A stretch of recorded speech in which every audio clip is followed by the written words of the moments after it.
KBS 오디오북 최고의 클립.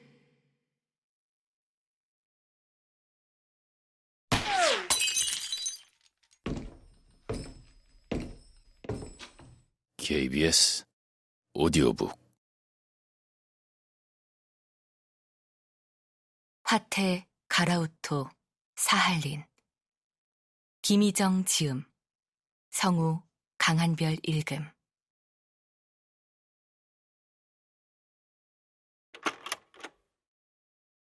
(4월이구나) 여긴 겨우내 쌓인 눈이 반도 녹지 않았지만 내 고향에선 온갖 꽃들이 피어나기 시작할 때구나.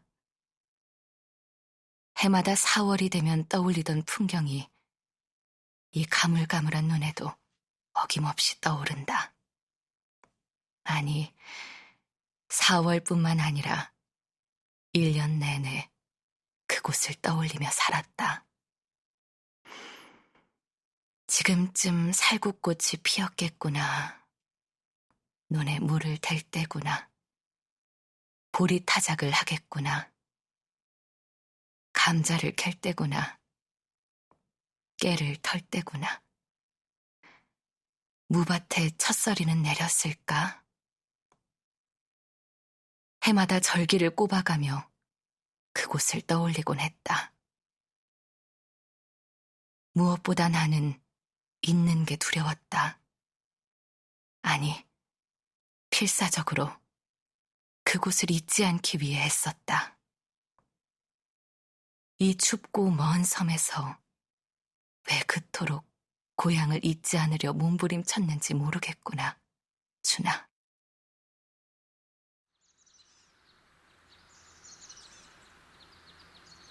동네 뒷산에 제일 먼저 피는 꽃은 진달래였다.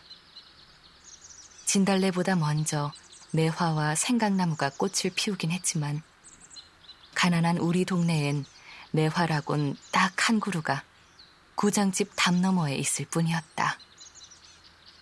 생강나무도 깊은 산으로 가야 겨우 볼 수 있을 정도로 동네 뒷산은 황폐했다. 너나 없이 땔감을 긋고 가지를 꺾는 통에 산엔 나무가 남아나질 않았다. 성근 회갈색 나무숲이 겨우내 얼다 녹다를 반복한 후 흙이 스펀지처럼 폭신해질 때쯤 분홍 진달래 봉우리가 입술 연지처럼 뾰족하게 나오면 비로소 봄이 시작되었다. 11살 그 봄에도 진달래꽃이 피자 난 친구들과 함께 산으로 올라갔다. 회갈색 숲에 분홍 물감을 점점이 뿌려놓은 것 같은 진달래에 홀렸지만 한편으론 무섭기도 했다. 산에 사는 문둥이가 진달래 따라오는 아이들을 잡아서 산채로 배를 갈라 간을 빼먹는다고 동네 오빠들이 겁을 주었다. 하지만 나는 그 새콤한 진달래를 포기할 순 없었다. 치마폭 가득 단 진달래꽃을 한 움큼 털어넣자 상큼한 즙이 입안 가득 차올랐다. 마른 입을 적시기엔 더없이 좋은 간식이었다. 그날도 한참 동안 진달래를 쫓아다니다 보니 언제부턴가 나는 혼자가 돼 있었다. 덜컥 무섬증이 일어 서둘러 산을 내려가기 시작했다. 나뭇잎 바스락거리는 소리에도 온몸의 솜털이 쭉 뼈섰다. 중턱의 소나무 숲을 지날 때였다. 나는 굵은 마사토 길에서 미끄럼이라도 타듯 쭉 미끄러졌다. 발목이 반대 방향으로 꺾였다. 무릎과 손바닥은 굵은 마사토에 긁혀 빗살무늬 상처인 핏방울까지 맺혀 얼얼했다.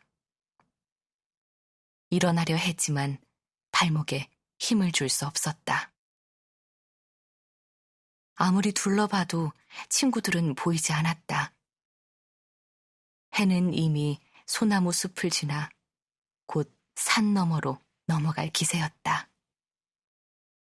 눈물이 쏙 나올 정도로 아팠지만 난 소리도 지르지 못했다.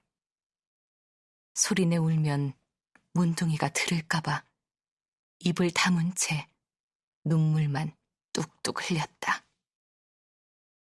그때였다. 먼 산 가는 길에서 석구가 지게를 지고 나타났다. 뒷산은 솔잎이 쌓일 새도 없이 다 긁어가 버려 바닥은 비질이 잘 된 마당처럼 깨끗해서 먼 산까지 가야 겨우 나무 한 짐을 할 수 있었다. 석군에는 나무를 해서 읍내에가 보리 쌀 몇 대어 바꾸어 내 형제가 겨우 연명을 했다. 여 올라봐라. 석구가 지게를 받쳐놓고 바지개 위에 나를 안아 올렸다.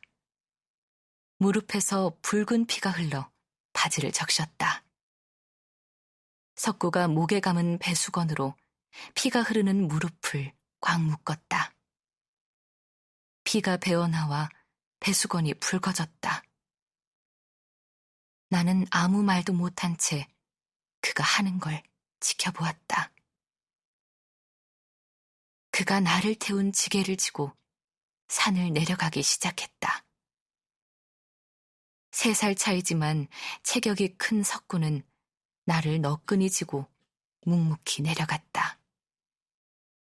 자잘한 나뭇가지 위에 솔갈비를 얹은 바지개 안은 이불을 깔아놓은 듯 푹신했다. 나는 기분 좋은 흔들림을 즐기며 하늘을 바라보았다. 누군 햇빛이 소나무 가지 사이를 뚫고 내려와 이마를 어루만졌다. 석구의 등은 요람처럼 편안했다. 그날부터였다. 석구가 내 눈에 자꾸 들어오기 시작한 것이.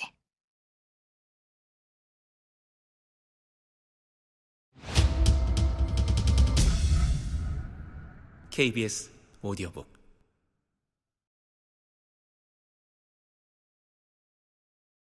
석군에는 동네에서 제일 가난했다. 초가는 몇 년 동안 이영을 새로 하지 못해 썩은 집이 열병 환자 머리카락처럼 한 움큼씩 빠진 채 내려앉았고 마루는커녕 토방도 없는 단칸방에서 내 형제가 살았다.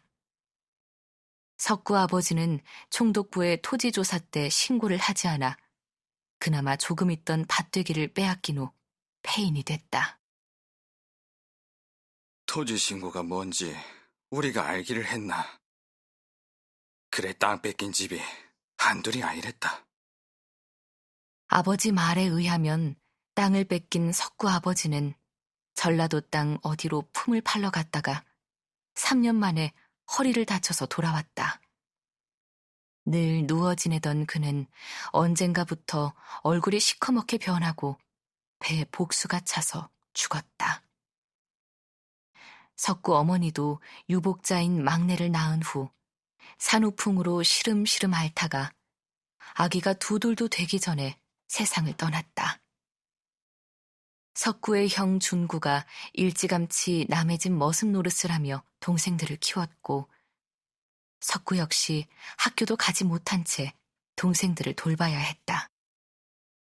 준구와 석구는 어느덧 장정이 되어 동네에 손이 필요한 곳엔 어김없이 나타나 어려운 일들을 척척 해냈다.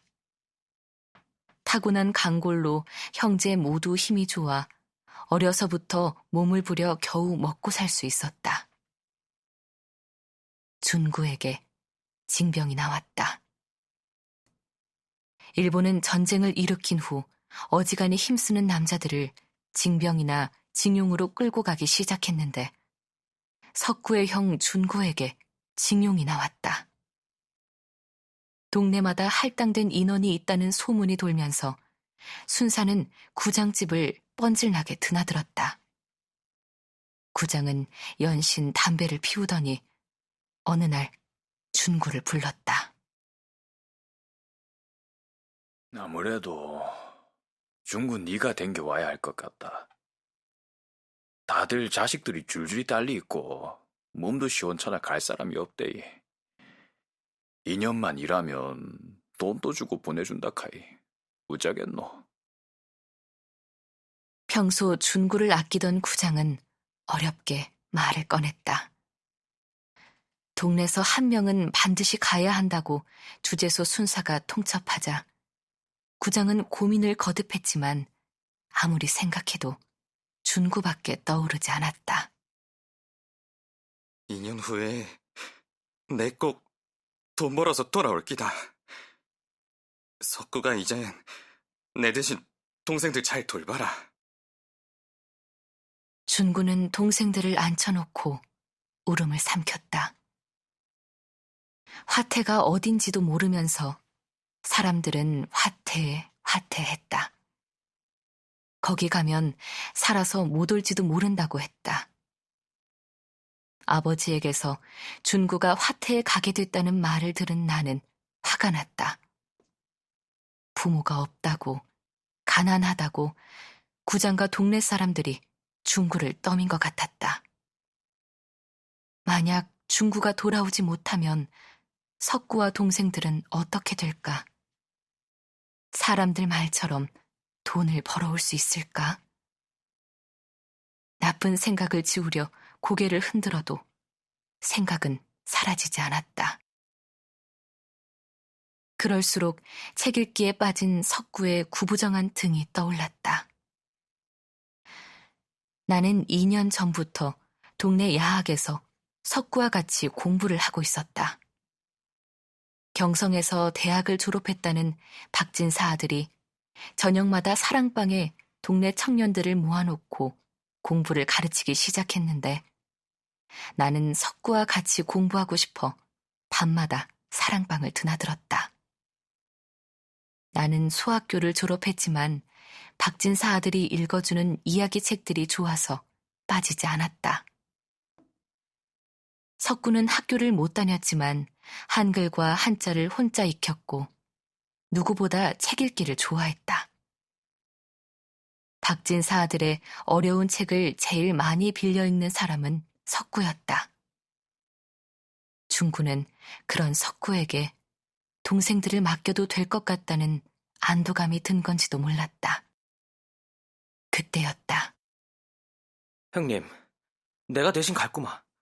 형님은 장남인데 아무래도 야들을 위해서도 형이 있는 게 낫지 않겠나. 나도 이제 18이니 됐으니 못할 게 뭐 있겠노.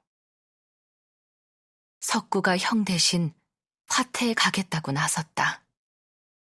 안 된다, 니는. 준구는 석구를 말렸지만 소용이 없었다. 이미 마음을 정한 석구는 완강했다.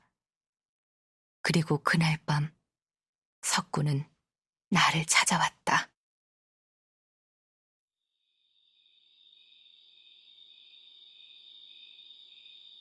(2년만) 기다리라. 내 돈 벌어 와서 니랑 꼭 혼인할 기다. 18살 석구는 뒷동산 당산나무 아래에서 비장한 선언이라도 하듯 말했다.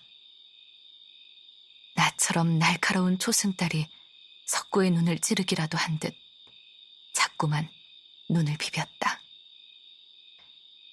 그의 형 준구에게 징용이 나왔는데 왜 석구가 간단 말인가?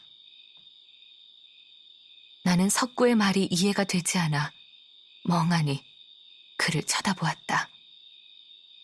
석구가 불쑥 내 손을 잡았다. 안 된다. 석구, 니는 가면 안 된다. 나는 안 된다는 말만 반복했다. 석구가 잡은 손에 힘을 주었다. 지난 봄 장날처럼. 그날은 읍내에서 만난 석구와 함께 집에 돌아오게 됐다. 보름달이 떠서 들길은 광목을 펼친 듯 환했고 어디선가 꽃향기가 번졌다. 나란히 가던 석구가 쭈뼛거리더니 갑자기 내 손을 잡았다. 크고 두툼하고 거친 손이었다. 떨리는 그의 손에서 땀이 배어났지만 나는 손을 빼지 않았다. 석구는 그날처럼 다시 내 손을 잡았다. 맞잡은 손바닥에서 그와 나의 숨이 섞여 소용돌이 쳤다. 내 꼭 온다. 기다리라. 알았나? 그가 다짐을 받듯 내 눈을 뚫어져라 쳐다보았다. 나는 아무 말도 하지 못하고 고개를 숙였다. 말을 하면 눈물이 쏟아질 것 같았다. 이틀 후 석구는 칼을 찬 순사를 따라 집을 나섰다. 이준구. 그의 형 이름으로 석구는 화태로 떠났다.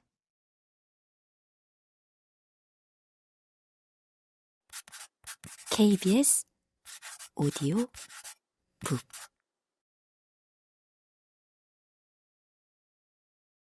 석구의 편지는 1년이 지나서야 왔다. 떠나기 전날 석구는 가는 대로 바로 편지한다 했기에 나는 매일 우편 배달부를 기다렸다. 밭에서 편지가 2개나 왔대. 우편 배달부는 아버지에게 편지를 건네주면서 일부러 준군의 집에 온 편지를 아버지에게 일러 바쳤다. 편지 봉투엔 보내는 사람이 이준구의 이름으로 돼 있었다. 나는 편지를 들고 뒷동산 당산나무 아래로 가서 혼자 읽었다. 그리고 다음 날 나는 가족들이 식사를 마치자 선언을 했다. 화태로 가야겠니다.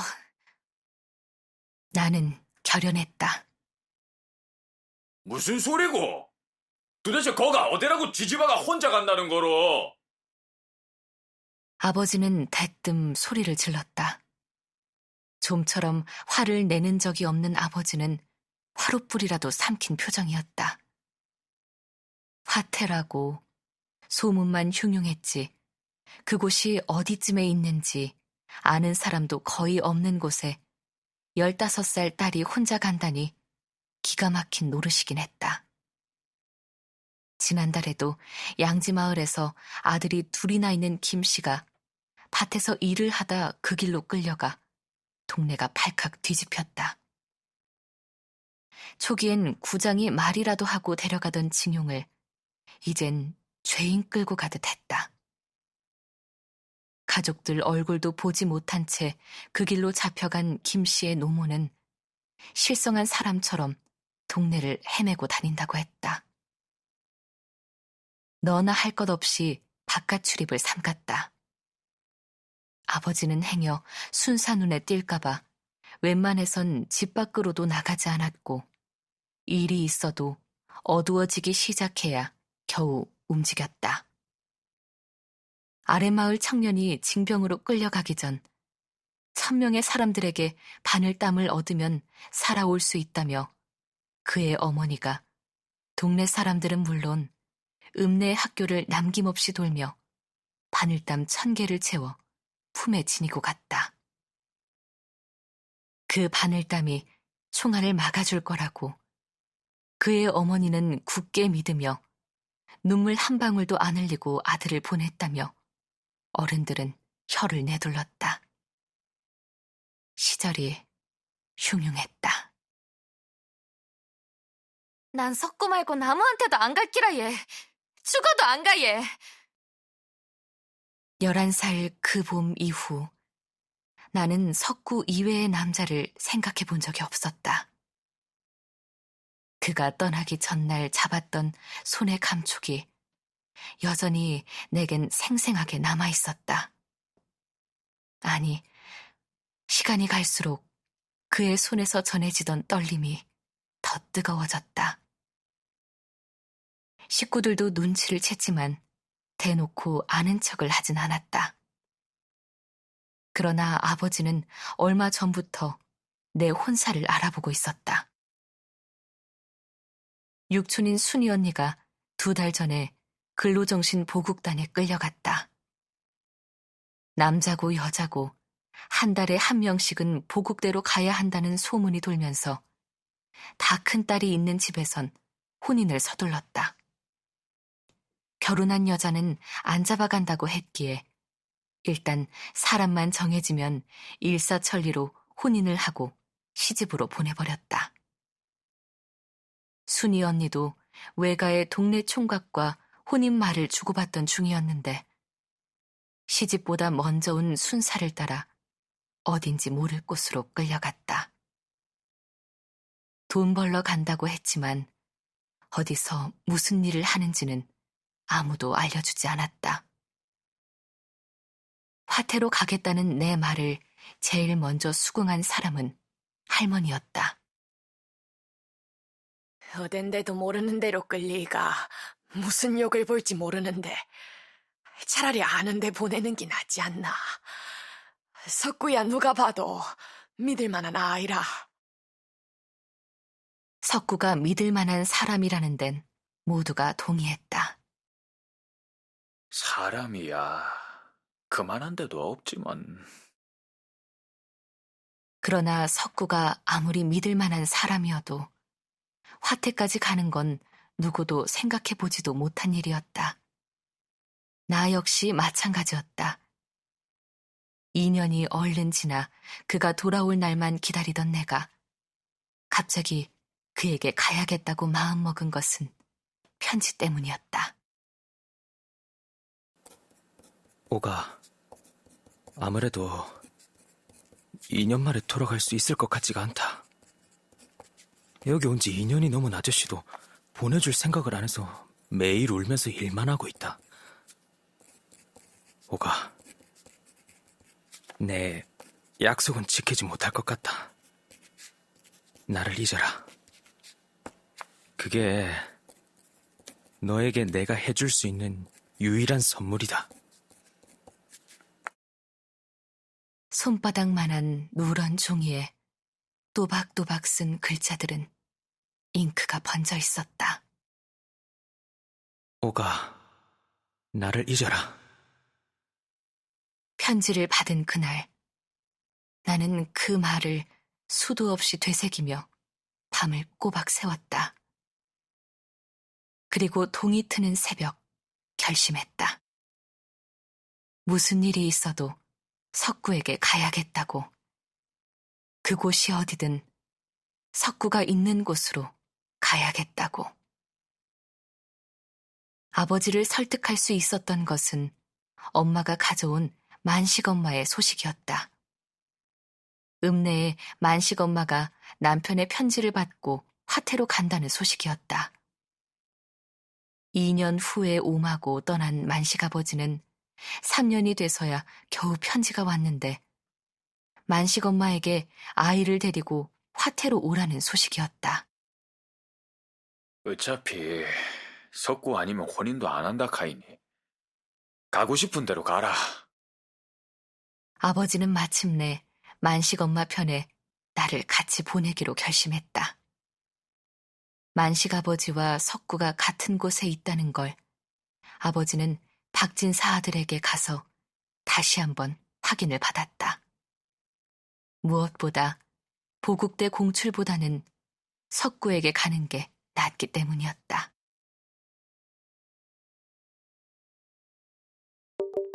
KBS ODO 부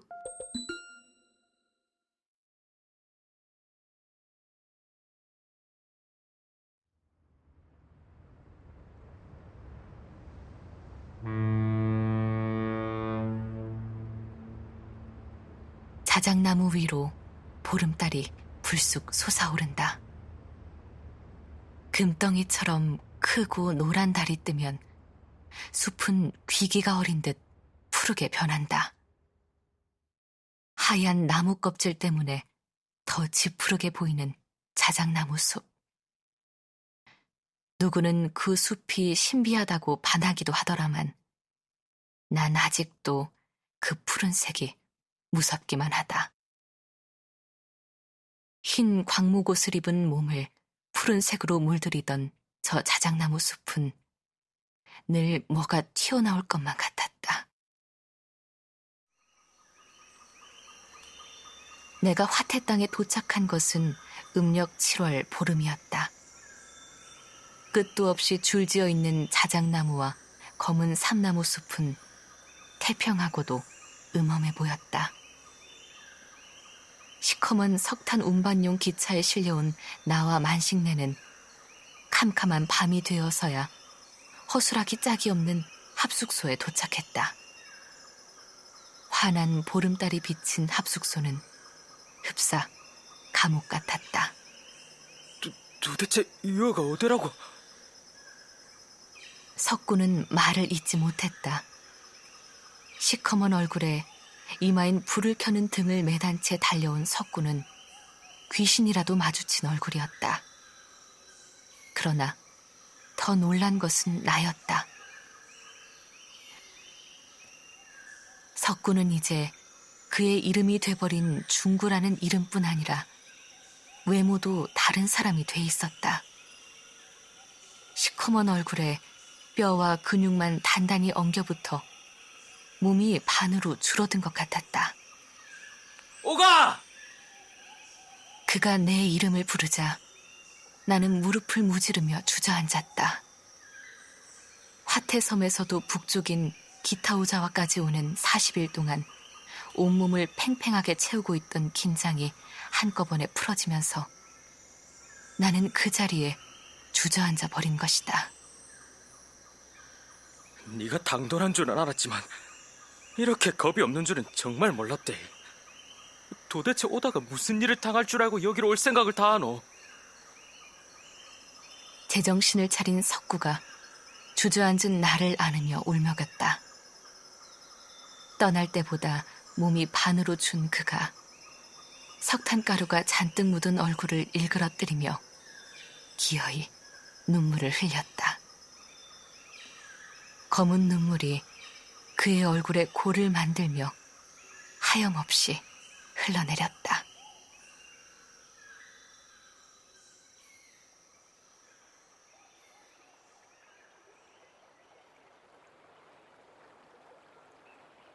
화태, 아니 가라후토의 봄은 너무 짧았다. 화태에 오니 화태가 아니라 가라후토라고 했다. 원주민들 말이라 하는데 자작나무 섬이라는 뜻이란다. 발음이 또 일본말 같다. 석구는 목소리에 생기가 넘쳤다. 그러나 가라후토의 봄은 짧기만 했다. 4월에도 눈이 발목까지 빠지는 곳이 가라후토였다. 5월도 중순쯤 돼야 겨우 눈이 녹는 곳. 한 달 정도 머문 봄이 바로 여름으로 접어들고 9월이면 이미 겨울이 시작되는 곳. 1년의 절반 이상 길고 긴 겨울을 보내야 했던 이곳에서 봄만 되면 나는 해마다 몸이 아프기 시작했다. 그토록 간절했던 봄이 너무나 짧게 지나가 버린 까닭이다. 준구, 아니 석구와의 봄날이 가라우토의 봄처럼 짧았기 때문이다. 네가 여기까지 오다니 아무래도 이게 꿈이지 싶다. 아니, 꿈이라도 제발 깨지 않는 꿈이라면 좋겠다. 석구는 탄차를 타고 4킬로 나가는 막장에서 탄을 캔다고 했다. 캄캄한 굴 속을 기어서 때론 누워서 천장에 석탄을 파내는 그의 입은 늘 석탄가루가 입안에 가득했다. 잦은 기침 끝에 습관적으로 뱉는 침은 먹물처럼 검었다. 석구는 1년 사이 성한 곳이 없이 상해버렸다. 석탄을 캐는 손은 상처투성이가 되었고 영하 40도의 날씨에 손가락이 얼어붙었다가 녹길 반복하여 양쪽 모두 검지와 중지의 손톱이 빠진 채 뻣뻣하게 굳어 있었다. 곡괭이질과 호미질로, 때로는 맨손으로 석탄을 파내느라 온몸은 상처투성이었다. 팔꿈치와 발 뒤꿈치는 피가 났다가 수십 번 엉겨붙어 코끼리 살처럼 굳어버렸다. 잠시라도 쉬면 일본인 감시원의 채찍이 날아온다고 했다. 하루는 그의 등에 사선으로 줄이 쫙 진 채 돌아왔다. 두 눈에 핏발이 서 있었다. 작업을 좀 일찍 끝냈다고 몸에 물을 뿌리고 고무옷으로 맞았다. 우린 종만도 못한 노예다. 노예. 그날 밤 나는 약도 바르지 못한 등의 채찍 자국을 혀로 가만가만 쓸어내렸다. 내 몸의 모든 온기를 끌어모아 그의 등에 연고처럼 펴발랐다.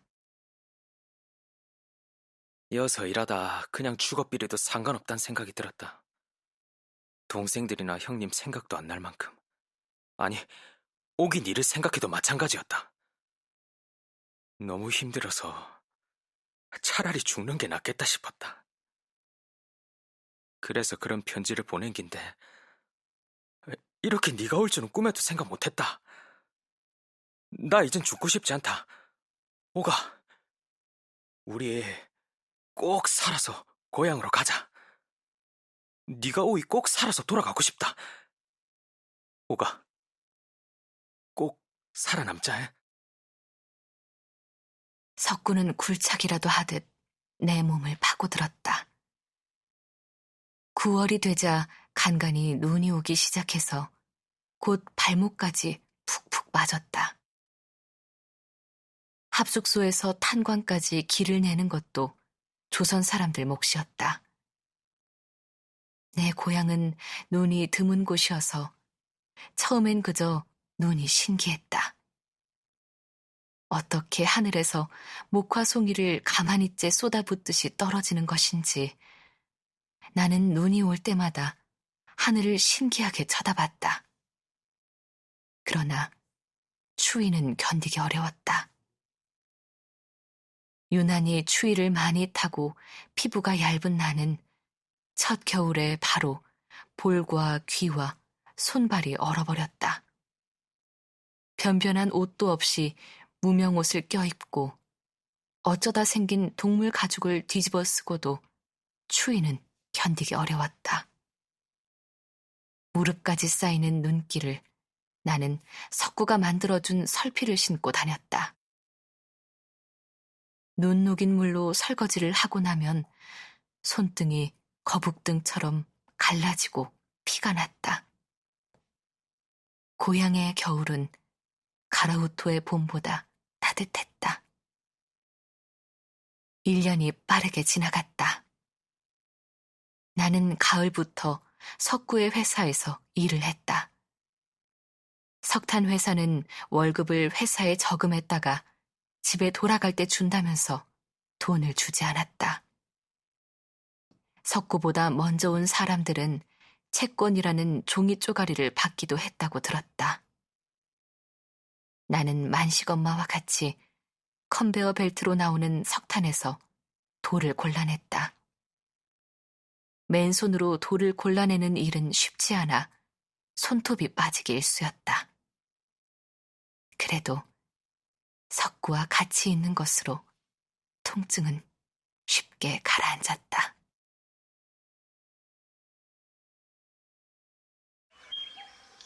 KBS 오디오북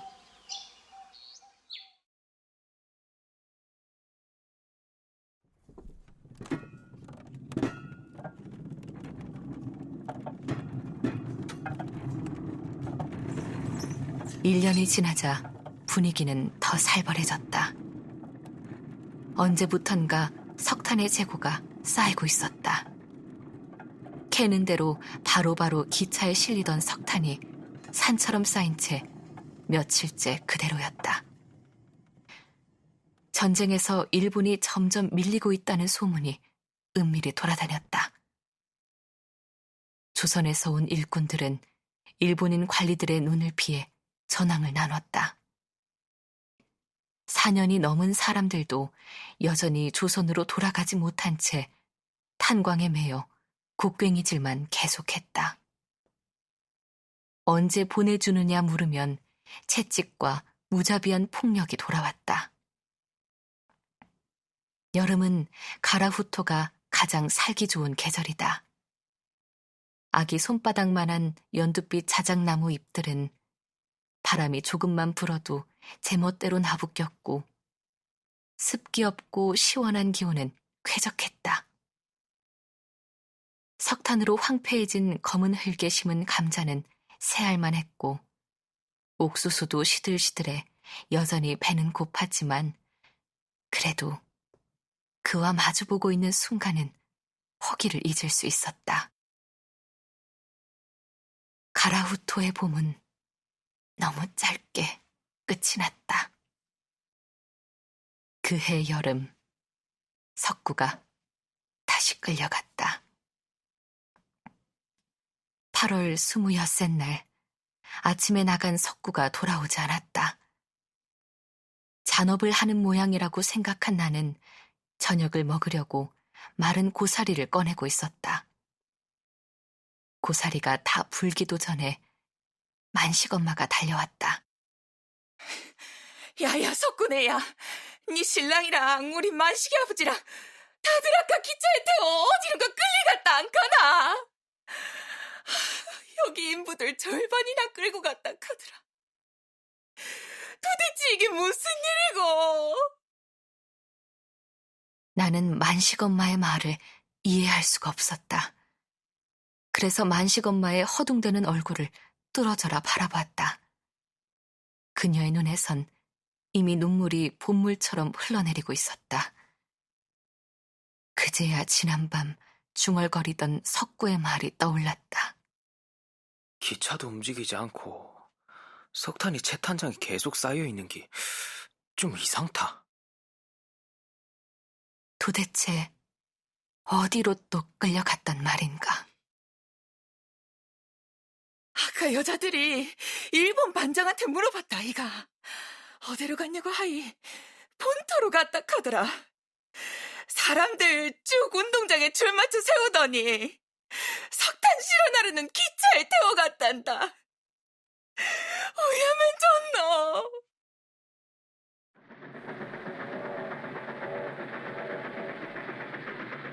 겨우 1년 남짓이었다. 석구와 함께 보낸 시간은 겨우 1년. 그와 나의 시간은 거기서 그치고 그는 다시 일본 본토의 탄광으로 끌려가 버렸다. 안 갈라고 도망가는 사람들 붙잡고 때려서 굴비역든 묶어서 기차에 태웠다 카더라. 말로는 나중에 우리도 걸어 보내준다 카는데. 사교성 좋은 만식 엄마는 사람들과 잘 어울려서 새로운 사정을 물어날랐다. 그러나 기다리던 소식은 끝내 오지 않았다. 가라우토에서 끌려간 사람이 얼만지도 모른다는 소문이 돌았다. 연합군이 백기를 막아서 석탄 운반이 어려워지자 일본은 가라우토의 조선인들을 대거 본토로 데려갔다고 했다. 어떤 집은 광부 아버지와 학교 다니던 아들이 같이 끌려갔다고 했다. 소년을 갓 벗어난 15살 아이를 덩치가 크다는 이유로 함께 끌고 갔다고. 늘 소음이 끊이지 않던 합숙소가 갑자기 텅 비어버렸다. 적막한 합숙소로 저녁 이내가 내려앉고 있었다. 탄광초는 화차의 기적소리도 작업장의 소음도 굴뚝의 연기마저 멈춰버렸다. 그제야 가라후토, 이 낯선 땅에 나 홀로 남았다는 실감이 났다. 검은 석탄으로 뒤덮인 골짜기에 거대한 채탄장과 검은 철로 높은 막루와 수용소 같은 막사와 멀리 보이는 자작나무 숲이 처음 보는 풍경처럼 낯설었다. 석고는 어디로 간 걸까? 문만 열면 논밭이 보이고 야트막한 산자락에 옹기종기 이마를 맞대고 있는 고향이 문득 떠올랐다. 다시 주위를 둘러보았다. 시커멓고 시커먼 땅. 도대체 여긴 어디일까? 그는 어디로 가고 나는 왜 이곳에 혼자 버려진 것일까? 그제야 눈물이 나오기 시작했다. 아니, 무서워지기 시작했다. 고향을 떠나 이곳까지 오도록 겁조차 나지 않았던 것은 오직 석고를 만나러 간다는 희망 덕이었다. 나는 바닥에 주저앉아 무릎에 얼굴을 묻었다. 이제 어디로 가서 그를 찾는단 말인가? 화태, 아니 가라후토 섬도 아닌 일본 땅 어디로 가서 다시 그를 찾는단 말인가? 나는 넋이 나간 채 밖으로 뛰쳐나갔다. 석구가 없는 가라후토는 수용소일 뿐이었다. 끌려간 사람들에게선 편지 한 장 오지 않았고 남은 가족들을 그들이 간 곳으로 보내준다던 약속은 지켜지지 않았다. 규슈와 구남도로 끌려갔다는 확인할 수 없는 소문만 들려왔다.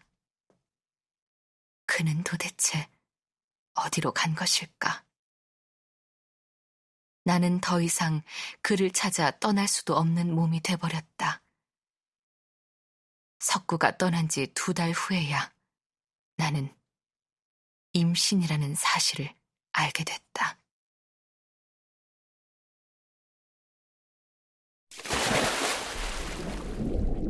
KBS 오디오북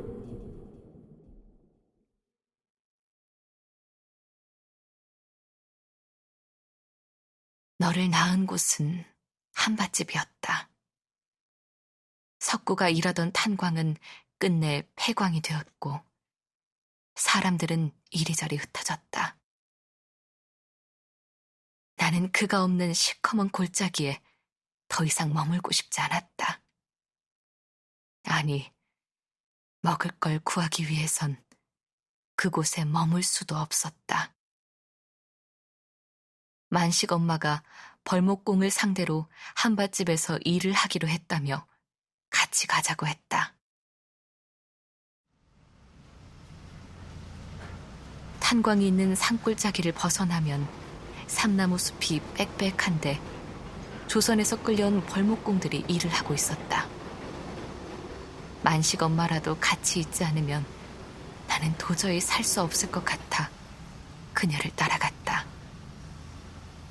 임신한 몸으로 밥은 먹을 수 있는 일이었고 혼자 지내는 것보다는 만식 엄마와 같이 있는 게 훨씬 견딜만 했다. 여름이 시작되는 7월 초, 너는 한밭집 합숙소에서 만식 엄마의 손에 안겨 세상에 나왔다.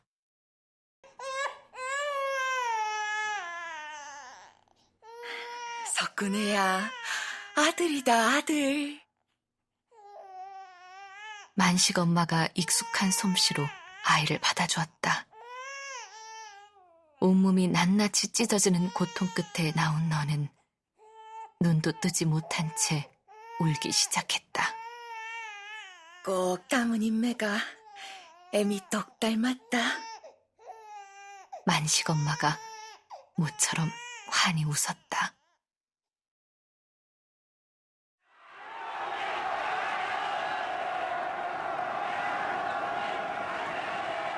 네가 태어난 지 1달 보름이 지나 해방이 되었다. 가라우토 섬에 우리는 1달이 지나서야 그 소식을 들었다. 일본이 패망했다고 했다. 내가 태어날 때부터 천황의 나라였는데 그 나라가 망할 수도 있다는 게 믿기지 않았다. 아니, 그 나라가 망했다는 것은 석구가 풀려난다는 게 아닌가. 남편이, 아버지가 본토로 끌려간 이중징용자 가족들이 모였다. 남편과 아들이 같이 끌려간 집이었다. 모두들 중구난방 웅성거렸지만 일단은 짐을 꾸려놓고 기다리자고 했다. 조선으로, 고향으로 가야 하니까.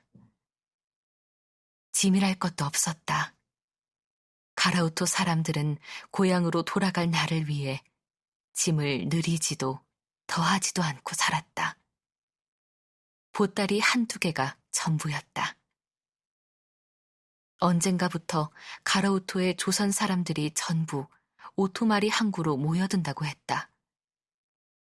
가라후토로 오려면 누구나 거쳐온 항구 오토마리. 나도 만식 엄마와 만식, 그리고 너를 안고 귀향길에 올랐다. 이제 고향으로 돌아갈 수 있게 됐으므로, 아니, 석구가 그곳으로 돌아올 것이므로 보따리 하나를 등에 지고 너를 안고 오토마리로 갔다. 기차가 다니는 곳은 기차를 타고, 멈춘 구간은 걸어서, 운이 좋으면 트럭을 얻어 타고 보름이나 걸려 오토마리로 갔다.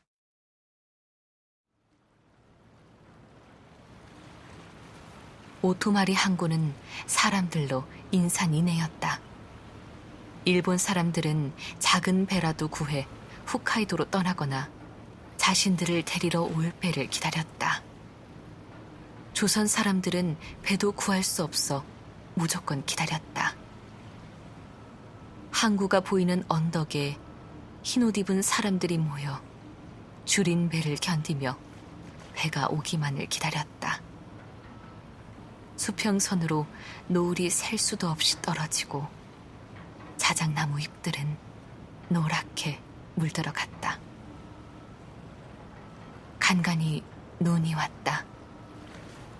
곧 폭설이 쏟아질 것을 알기에 그 전에 이 추운 섬을 떠나고 싶었다.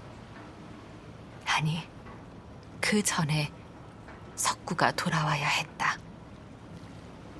그래야 그와 함께 고향으로 돌아갈 수 있었다. 그럴 수 있을 거라고 믿었다.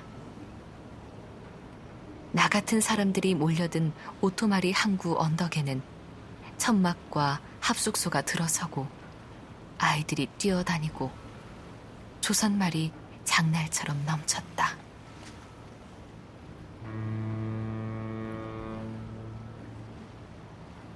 일본 사람들을 태워갈 배가 먼저 왔다. 그들은 바리바리 싼 이삿짐에 키우던 고양이 밥그릇까지 다 싸가지고 떠났다. 나중에 조선 사람들을 데리러 배가 올 테니 기다리라고 했다. 규슈에 끌려갔던 사람들이 처음으로 한 배에 타고 돌아왔다. 가라우토에 가족을 두고 간 사람들이었다. 그러나 석구도 만식 아버지도 그들 속엔 없었다. 사람들이 몰려가 자기 남편과 아들의 소식을 물었다. 누구는 노예보다 더한 고통을 못 이겨 도망치다가 잡혀 감옥에 가고, 누구는 도망치다 바다에 빠져버렸다는 소식들이 전해졌다. 그러나 석구의 행방에 대해 아는 사람은 없었다. 다시 작은 배를 타고 사내들 12명이 돌아왔다. 아마 군함도 쪽으로 갔을 기다. 규슈로 가는 우리와 갈라졌다 아이가. 만식 아버지를 아는 부산 남자가 북해도에서 뿔뿔이 흩어졌다고 했다. 그래도 기다림을 멈출 수가 없었다.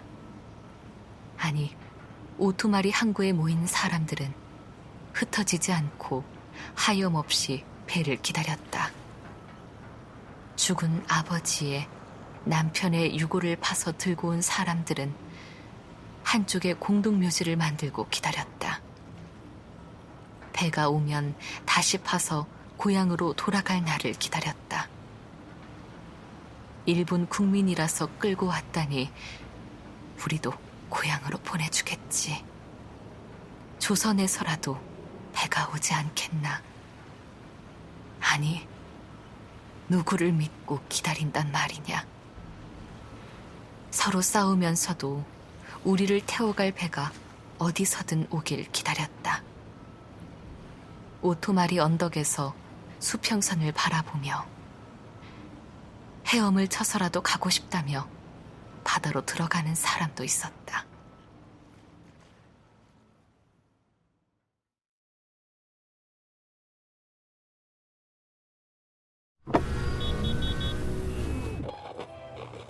KBS 오디오북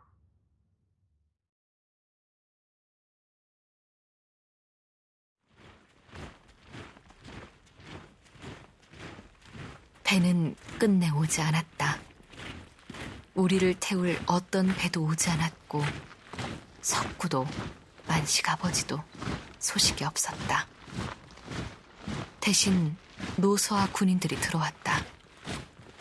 키가 크고 얼굴이 하얗고 파란 눈의 군인들이 군함을 타고 들어왔다. 그들의 땅이 됐다고 했다. 말도 알아들을 수 없고 글자도 읽을 수 없었다. 눈이 내리는 항구는 수평선도 지워졌다. 움막을 지은 사람들은 여전히 흩어지지 않고 배를 기다렸다. 춥고 배가 고파 아이들과 환자들이 죽어나갔다. 얼마 후에 조선말을 하는 통역을 데리고 노소와 군인이 와서 말했다. 일본 사람들은 모두 떠났고 당신들은 해방이 되었으니 더 이상 일본 사람이 아니라서 일본은 배를 보내지 않을 것이라고. 그렇게 나는 고향으로 가지도 못한 채 너를 데리고 이곳 가라우토, 아니 사할린에서 살게 됐다. 소련이라는 나라에서 국적도 없는 사람으로 말이다. 해방 후 얼마 되지 않아 조선 반도가 둘로 나뉘고 내 고향은 남조선이 되었다는데 소련은 적대국이 됐다. 사할린에 남겨진 사람들은 훗날이라도 고향으로 가려면 소련 국적을 받으면 안 된다고 했다. 그래서 만식 엄마도 나도 모두 무국적자로 남아 살게 됐다. 블라디보스톡에 있는 대학에 가기 위해 소련 국적이 꼭 필요하다고 너는 애원했다. 결국 너는 소련 국적을 얻었지만 나는 끝내 무국적자로 남았다. 너는 무엇보다 공부를 잘했다.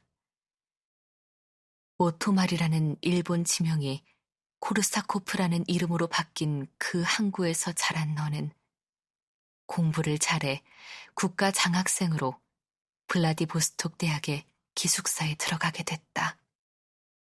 엄마, 우린 버림받았어요. 더 기다리지 말고 소비에트 사람으로 살아요, 우리! 너는 울며 애원했다.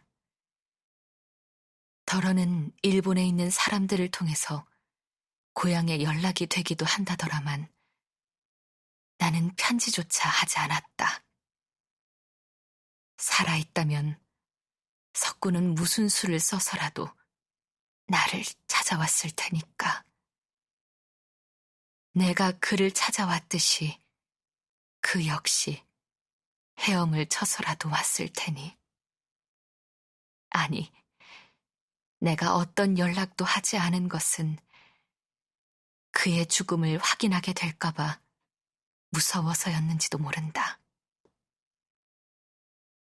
네가 대학을 간 후부터 나는 혼자가 되었다. 방학 때마다 오는 너를 기다리는 게 내 일이 되었다.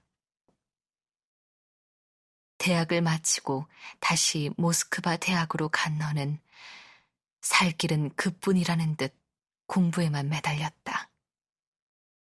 결국 너는 과학원 연구원이 되어 모스크바에 정착을 하고 러시아 여자와 결혼을 했다.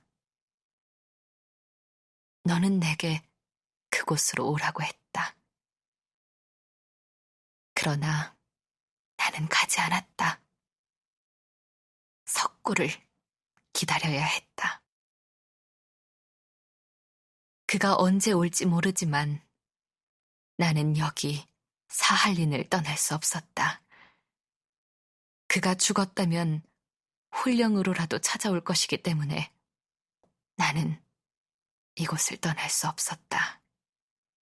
아니, 내가 여길 떠나버리면 규슈인지 군함도인지 어디서 떠돌고 있을지도 모를 석구의 영혼이 찾아갈 곳이 없을 것이기 때문에 나는 여길 떠날 수 없었다. 아무래도 마지막일 것 같아 너를 불렀다. 만식 엄마도 오래전에 세상 떠나고 90이 넘도록 혼자 살아남은 나는 늙은 개가 온몸에 힘을 빼고 죽어가듯 얼마 남지 않은 생명이 사그라드는 걸 겨우 지켜보고 있다. 네가 올 때까지 이 모진 목숨이 꺼지지 않고 숨을 잇고 있구나. 지금쯤 너는 유즈노 사할린스크 공항에서 이곳으로 오는 기차에 앉아 있을 것이다. 내 아내와 아들도 같이 온다고 했으니 3년 만에 내 가족이 함께 오는구나. 준아, 내게 차마 하지 못한 말이 있다. 끝내 하지 않는 게 좋을지도 모르지만 그것은 진실이 아니기 때문에 마지막 목숨이 꺼지기 전에 말을 해야겠다. 준아, 네 아버지는 이석구가 아니다. 아니, 이석구가 평생 자기 이름으로 산 형 이준구도 아니다. 석구가 일본 본토로 끌려간 날 넋이 나간 채 길에 주저앉은 나를 누군가 업고 어둠이 내리는 자작나무 숲으로 갔다.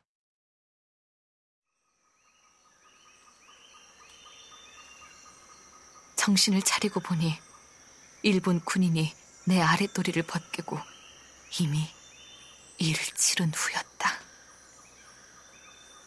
그가 바지를 입을 때야 정신을 차린 나는 눈을 감은 채 그가 돌아가는 발자국 소리를 들었다. 무서워서 그의 얼굴을 보지도 않았다. 얼굴을 보면 그가 나를 죽일 수도 있을 것 같았으니까. 나는 푸른 빛이 빽빽이 몰려온 후에야 겨우 자작나무 숲을 빠져나와 집으로 돌아왔다. 2달 후 임신인 줄 알게 된 나는 죽고 싶었다. 누구의 아이인지 너무나 분명했기 때문이다.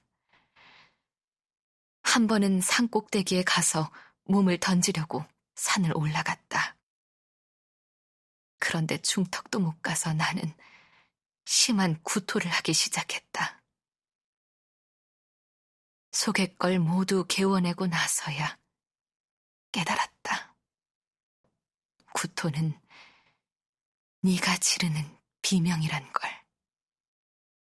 그런 너를 차마 죽일 수가 없었다. 네가 도착하기 전에 내가 먼저 떠날지도 모르겠구나. 내가 이리 늦게 연락한 것은 일부러 그런 것인지도 모른다. 네 얼굴을 보고 말할 용기가 나지 않았다. 이석구를 친아비로 알고 있는 내게 차마 진실을 말할 수가 없었다. 너를 키우면서 내가 이렇게 부서진 마음으로 평생 동안 그를 기다렸다는 걸 고백할 수가 없었다. 준아, 마지막 부탁이 있다. 이 모진 목숨 놓고 나면 나를 이 차가운 사할린 땅에 묻지 말고 저 바다로 보내줄 수 있겠느냐? 죽어서라도 내 고향에 가고 싶은 이 마지막 소원을 들어줄 수 있겠느냐? 바닷물결에 태워만 주면 알아서 내 고향으로 찾아갈 테니.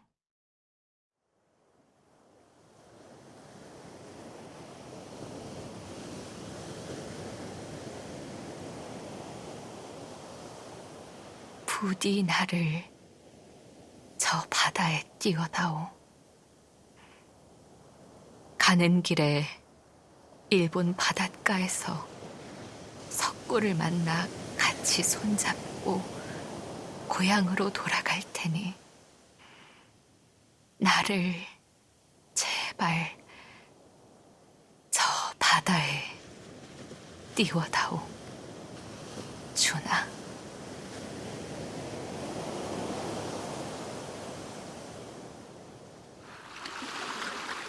여러분은 지금 김희정 작가의 단편소설 화태, 가라오토, 사할린을 들으셨습니다.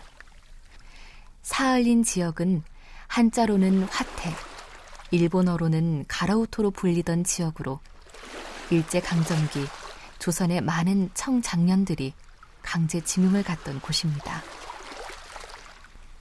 일제강점기 때 사할린 지역으로 차출되어 징용을 간 석구와 첫사랑 석구를 찾아 사할린까지 간 옥의 이야기입니다. 낯선 땅에 홀로 남은 옥은 뱃속에 아이를 출산하고 살아있으면 석구가 돌아올 것이라는 희망을 품고 일생을 살아갑니다. 이 소설은 옥이 아들 준에게 남기는 유언 형식으로 한평생 고국으로 돌아가지 못하고 사할린에 남아 생을 보냈던 한인 1세의 한이 담겨 있습니다. 지금까지 성우 강한별이었습니다.